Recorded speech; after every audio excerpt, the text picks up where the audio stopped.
Choisissez d'être heureux. Choisissez d'être heureux. Choisissez d'être heureux. Entre terre et ciel.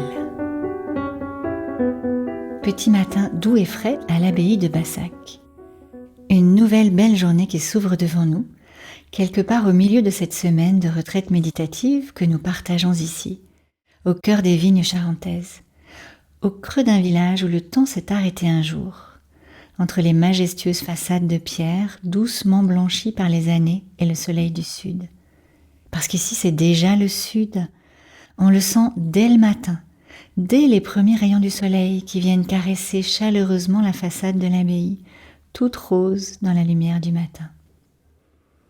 Juste le temps d'entrouvrir la fenêtre de la salle de bain pour admirer une nouvelle fois la géométrie du bâtiment aux lignes puissantes et respirer la douceur de la lumière du matin. Une petite brise fait frissonner les arbres du parc aux silhouettes graciles et majestueuses à la fois.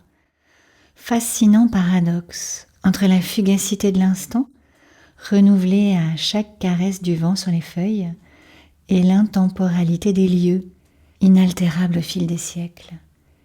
Juste équilibre entre force et vulnérabilité, entre maîtrise et lâcher prise.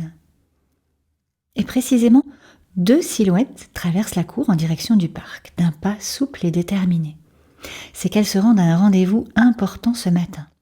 Comme chaque matin cette semaine, elles vont expérimenter un rituel qu'elles ne voudraient manquer pour rien au monde, l'ancrage. Une manière de se réaligner intérieurement pour se sentir plus stable et plus paisible, souple et déterminé à la fois. Être ancré, c'est être connecté à la terre, non pas seulement physiquement, comme nous le sommes tous bien naturellement par le simple effet de la gravité, mais surtout émotionnellement, présent très concrètement dans notre corps, pour se sentir bien à sa place, parmi les autres, et au bon endroit sur son chemin. Et puis, être ancré, ça permet également de cultiver la force de l'intention, qui permet d'accepter les épreuves ou de les traverser le plus sereinement. Nous voici donc dans la place, une petite plateforme sous les frondaisons légères des ormes, dont les branches s'agitent avec élégance et délicatesse, comme pour accueillir le petit cercle de participants qui se forme peu à peu. Un regard vers le jardin en permaculture, juste en contrebas, qui semble s'éveiller lui aussi dans la lumière du matin. Et vers la Charente, qui s'écoule tranquillement au fond du parc, impassible. Juste le sentiment d'être au meilleur endroit ce matin, quelque part entre la terre et le ciel. Ce doit être précisément ce que je suis venue chercher moi aussi ce matin, comme si finalement j'y étais déjà, avant même que d'avoir commencé l'exercice. Puissance de l'intention, une nouvelle fois éprouvée. Alors pour m'en assurer, je suis docilement les étapes. Les pieds qui s'enracinent dans le sol pour aller épuiser l'énergie de plus en plus profondément. Et puis gravir les marches une à une pour visiter chaque étage du corps, chaque centre d'énergie et chaque couleur associée.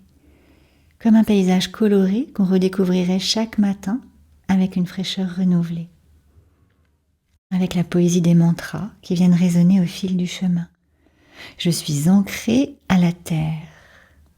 Puis, je suis ce qui est bon pour moi. En voilà une intention réjouissante pour cette journée si prometteuse. Et puis, je fais ce qui est juste pour moi. Louable projet de choisir pour soi en effet. Et puis, je suis amour inconditionnel. Résolution à laquelle il serait difficile de résister ce matin, entouré de tant de bienveillance et de prévenance.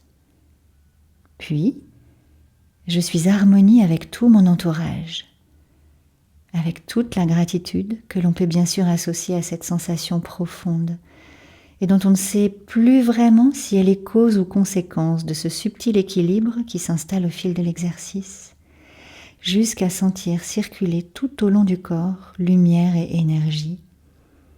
Mais s'agit-il seulement d'un exercice ? Car chacun repart à présent si intimement reconnecté à lui-même qu'il sait bien sûr qu'il reproduira l'exercice dès demain matin, ici ensemble, à l'ombre de l'abbaye et sur le petit promontoire au-dessus du jardin en permaculture, ou bien seul avec lui-même, dans son salon ou sa chambrette sous les toits, lorsqu'il sera de retour à la maison. Et vous, quel rituel pourriez-vous imaginer mettre en place pour vous reconnecter à vous-même dès ce matin? Quelques minutes de respiration consciente, quelques pas sur la terrasse au soleil du matin, quelques instants au jardin pour aller voir si la rose est éclose et juste respirer sa beauté, histoire de suivre ce qui est bon pour vous, de faire ce qui est juste pour vous et d'être en harmonie avec votre entourage. Souvent, juste d'y songer, on y est déjà, avant même que d'avoir commencé. Très belle journée à vous et choisissez d'être heureux.